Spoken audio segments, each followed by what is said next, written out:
pada tanggal 29 September. Pelaksanaan pemungutan suara dalam pemilihan umum 2 Mei 1977 di seluruh daerah pemilihan Indonesia telah berjalan dengan tertib, langsung, umum, bebas, dan rahasia.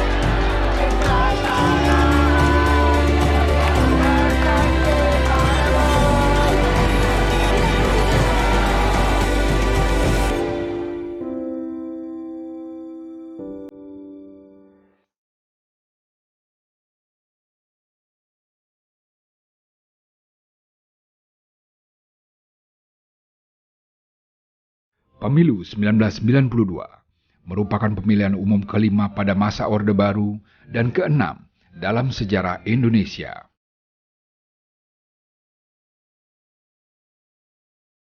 Memasuki dasawarsa 90-an, Presiden Soeharto mulai cemas terhadap loyalitas militer. Sidang umum MPR 1988 diwarnai interupsi oleh fraksi ABRI. Mereka menolak penetapan Sudarmono sebagai wakil presiden. Ada indikasi bahwa ABRI dan Golkar menghendaki nama yang berbeda sebagai cawapres. Nama pangap Jenderal LB Murdani disebut-sebut sebagai kandidat ideal dari pihak ABRI. Sedangkan nama Sudarmono merupakan favorit Golkar.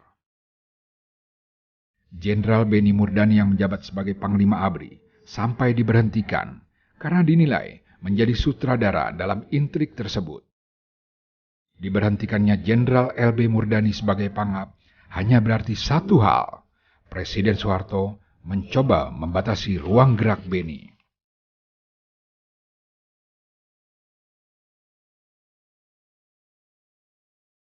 Namun setelah Soeharto memberikan isyarat bahwa Sudarmono lah yang dipilih sebagai wakil presiden, sikap militer berubah.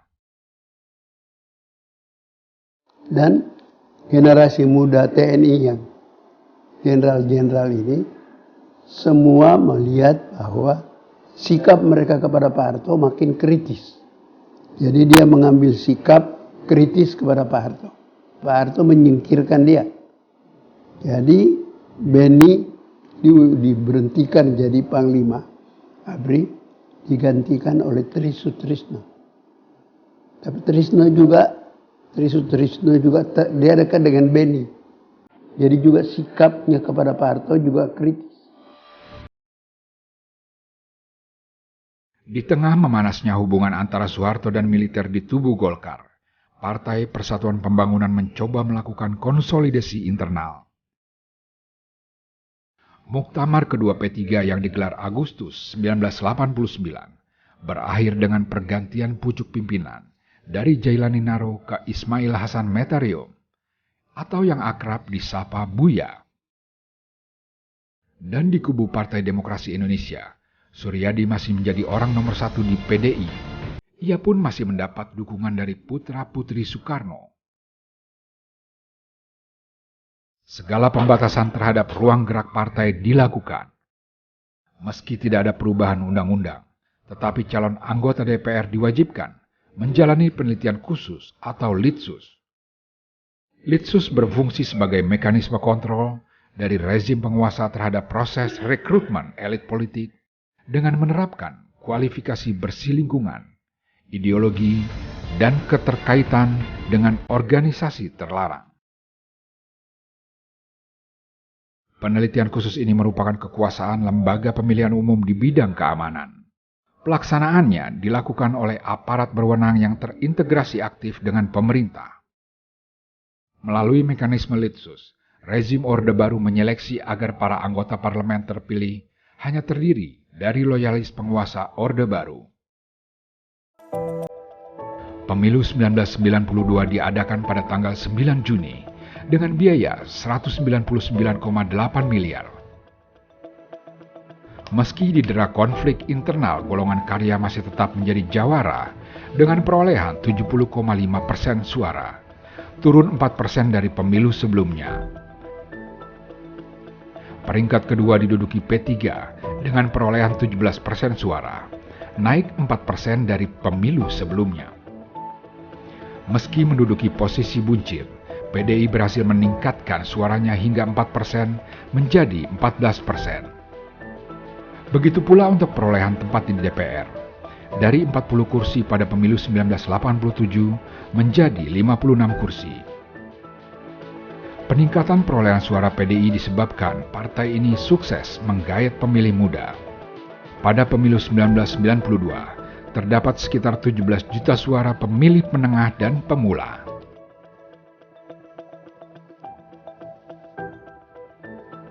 Maret 1993, sidang umum MPR hasil pemilu 1992 akhirnya kembali memilih Soeharto sebagai Presiden Mandataris MPR untuk ke-6 kalinya. Ia bersama Wakil Presiden terpilih Tri Sutrisno disahkan secara aklamasi sebagai pasangan Presiden dan Wakil Presiden di sidang pleno MPR. Terpilihnya kembali Soeharto sebagai Presiden untuk ke-6 kalinya menutup spekulasi bahwa PDI akan mengajukan nama lain sebagai calon presiden. Isu yang sempat ramai sejak pemilu 1992 ini ternyata tidak terbukti.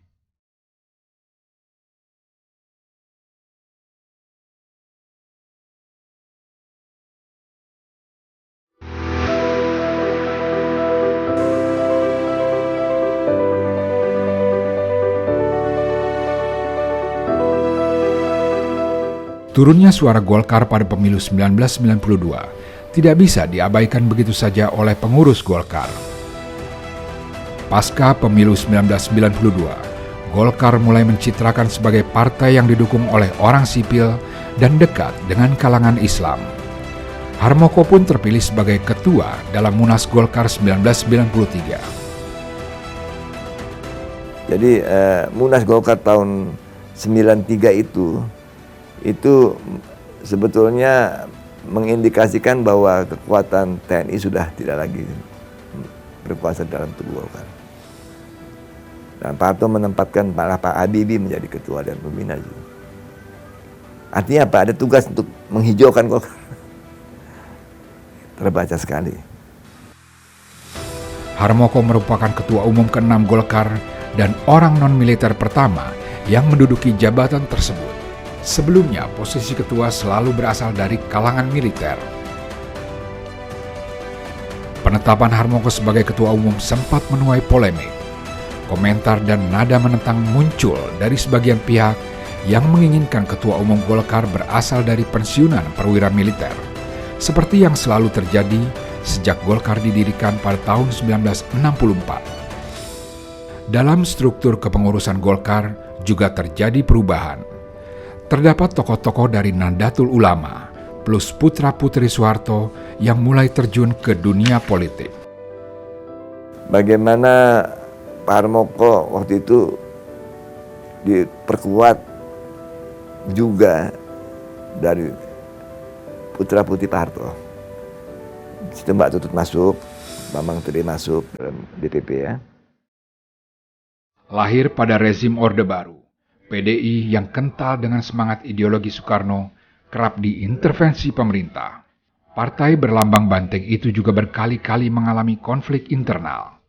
Guncangan besar di tubuh PDI bermula ketika Megawati bergabung ke partai tersebut pada 1987. Saat itu, PDI dipimpin oleh Suryadi. Rupanya kehadiran Megawati berhasil mendongkrak elektabilitas partai. Tahun 1993, Suryadi kembali terpilih sebagai ketua umum PDI. Namun, jalan Suryadi untuk kembali duduk di tahta tertinggi partai tersendat lantaran dia diterpa isu penculikan kader. Atas dugaan itulah, PDI menggelar kongres luar biasa di Surabaya. Dari KLB tersebut, Megawati terpilih sebagai ketua umum PDI. Ada 2 kali sebelum itu kongres gagal. Sekali di Medan, sekali di Palu. Rusuh gak jadi. Akhirnya dipilihlah Surabaya. Proses untuk meraih kemenangan itu tentu tak mulus, seperti layaknya dalam organisasi politik atau kemasyarakatan lainnya. Megawati adalah calon yang dimunculkan dengan dukungan dari bawah. Dia mesti bersaing dengan calon yang didukung pemerintah. Dan dukungan dari arus bawah itulah yang membuatnya kian kukuh, sampai kemudian memperoleh lampu hijau dari penguasa.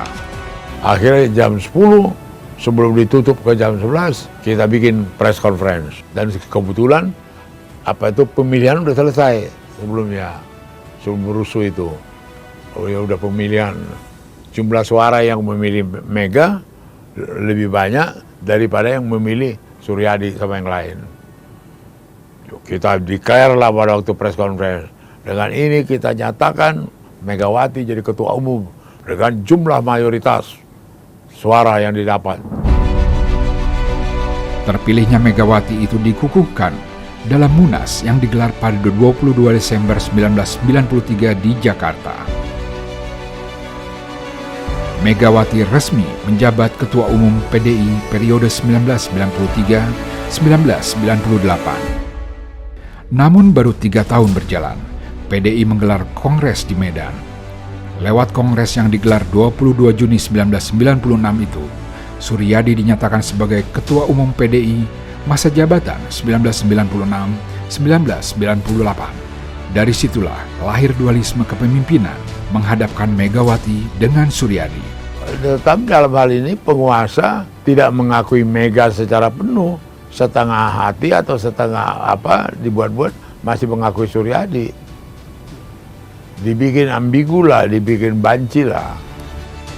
Tensi politik seketika meninggi.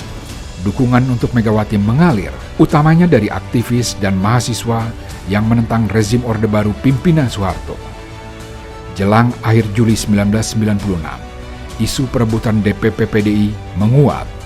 Puncaknya, 27 Juli 1996, terjadi tragedi kelam di kantor DPP PDI yang lantas dikenal sebagai peristiwa Kuda Tuli atau kerusuhan 27 Juli.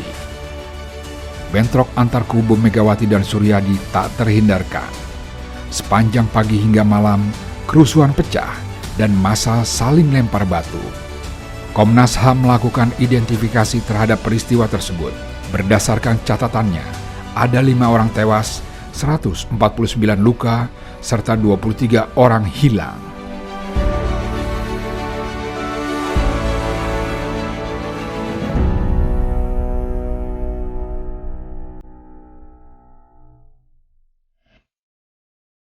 Marginalisasi masyarakat secara politik merupakan jurus jitu rezim Orde Baru dalam menciptakan sekaligus mempertahankan stabilitas politik maupun ekonomi selama 25 tahun.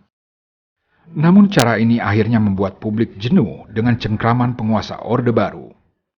Jelang pemilu 1997, masyarakat, kelompok oposisi, dan kalangan pro-demokrasi kian lantang menyatakan protes terhadap penguasa. Situasi ini membuat P3 dan PDI lebih leluasa melontarkan kritik selama masa kampanye. Gerakan oposisi untuk melawan hegemoni Soeharto dan Golkar pun menyeruak pada masa kampanye pemilu. Satu aliansi yang menggoyang kekuatan Orde Baru di masa pemilu 1997 itu adalah Mega Bintang. Pasca peristiwa kerusuhan 27 Juli 1996, Megawati tidak bisa ikut pemilu karena pemerintah tidak mengakui kepengurusan PDI di bawah kepemimpinannya. Sebuah manuver politik dilakukan pada masa kampanye. Sehari sebelum jatah masa kampanye P3, terjadi pertemuan Megawati dan Ketua DPC P3 Surakarta, Mudrik Sangidu. Lantas beredar kabar agar massa pro Megawati mengalihkan suaranya kepada P3. Mega Bintang hadir lewat berbagai atribut kampanye, seperti spanduk, poster, hingga coreng-moreng di wajah. Namun antusiasme koalisi Mega Bintang ini hanya terjadi di Jawa. Pimpinan pusat P3 menolak secara resmi adanya koalisi tersebut. Fenomena aliansi Mega Bintang pun bikin pemerintah cemas. Penggunaan spanduk Mega Bintang kemudian dilarang dalam kampanye.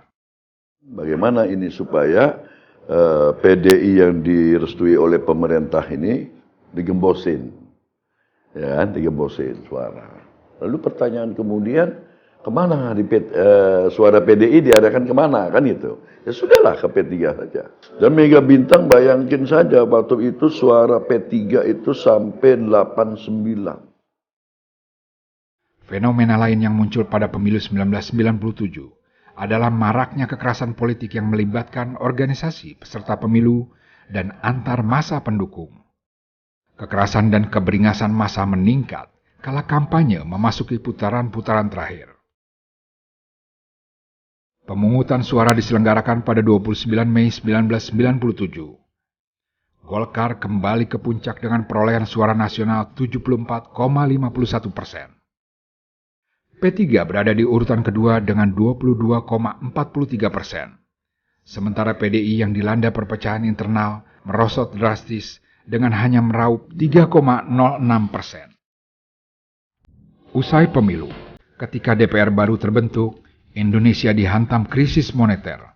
Krisis ekonomi ini menjadi krisis ekonomi terparah yang pernah terjadi di Indonesia. Pemerintah kala itu tidak cukup sigap menanggulanginya. Pemikiran dan sikap kritis yang sekian lama dibungkam seakan mendapat momentum untuk melawan kekuasaan Soeharto. Dari masalah ekonomi, krisis itu lantas merembet jadi krisis politik. Pada 10 Maret 1998, Soeharto yang tak bisa membenahi kondisi krisis ini justru kembali terpilih jadi presiden yang ke-7 kalinya. Didampingi Wakil Presiden Baharudin Yusuf Habibie, kabinet pemerintahan diisi oleh kroni-kroni Soeharto sendiri. Pemilihan Soeharto sebagai presiden untuk masa bakti berikutnya ini memicu perlawanan. Sehari setelahnya, mahasiswa di Yogyakarta menyambutnya dengan unjuk rasa. Tercatat aksi ini terulang pada tanggal 12 Maret. 30.000 gabungan mahasiswa di Yogyakarta melakukan demonstrasi besar yang berpusat di Universitas Gadjah Mada.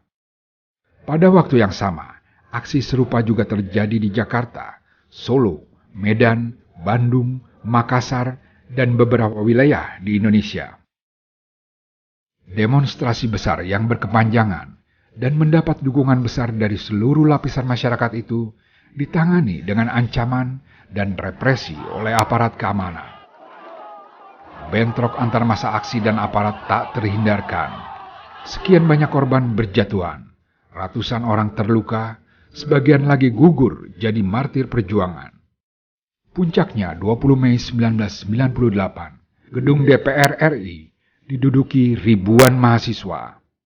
Akhirnya 21 Mei 1998, Soeharto mengundurkan diri dari tampuk kekuasaannya.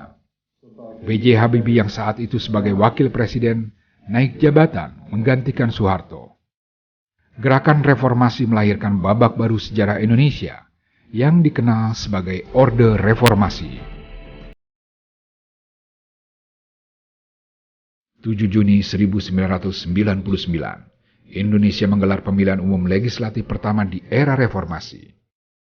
Pemilu ini merupakan salah satu tuntutan reformasi. Pemilu 1999 juga menjadi momentum baru keterbukaan masyarakat mengutarakan aspirasi politik setelah 32 tahun dikekang oleh rezim Orde Baru. Euforia keterbukaan tercermin dari banyaknya jumlah partai politik yang ikut pemilu.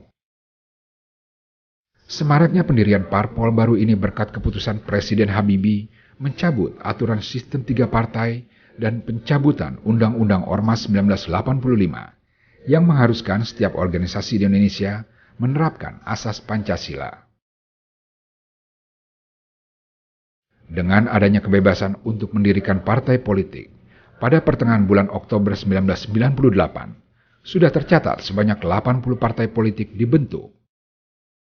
Menjelang pemilihan umum tahun 1999, partai politik yang terdaftar sudah mencapai 141 partai. Setelah diverifikasi oleh Komisi Pemilihan Umum, sebanyak 48 partai saja yang berhak mengikuti pemilu. Hari pemungutan suara dilaksanakan pada 7 Juni 1999. Sebanyak 48 parpol bertarung merebut suara masyarakat untuk menempatkan wakilnya di DPR. Berdasarkan perhitungan yang dilakukan Komisi Pemilihan Umum, dari 48 parpol, hanya 21 parpol yang berhasil mendapatkan kursi di DPR. Presiden B.J. Habibie pun menyatakan hasil pemilu 1999 sah, meskipun 27 dari 53 anggota KPU wakil partai politik peserta pemilu menolak menandatangani berita acara dan sertifikat tabulasi hasil perhitungan suara. PDIP berhasil meraih suara terbanyak dengan 33,73%. Diikuti oleh Golkar dengan 22,45% dan PAN dengan 12,73%. Kemudian dari hasil sidang umum MPR, Abdurrahman Wahid dan Ketua Umum PDIP Megawati Soekarnoputri dilantik menjadi Presiden dan Wakil Presiden yang terpilih. Pemilu 1999 pun menjadi tonggak sejarah dalam perjalanan demokrasi Indonesia yang membuka ruang bagi berbagai partai politik untuk bersaing secara adil, terbuka, dan demokratis.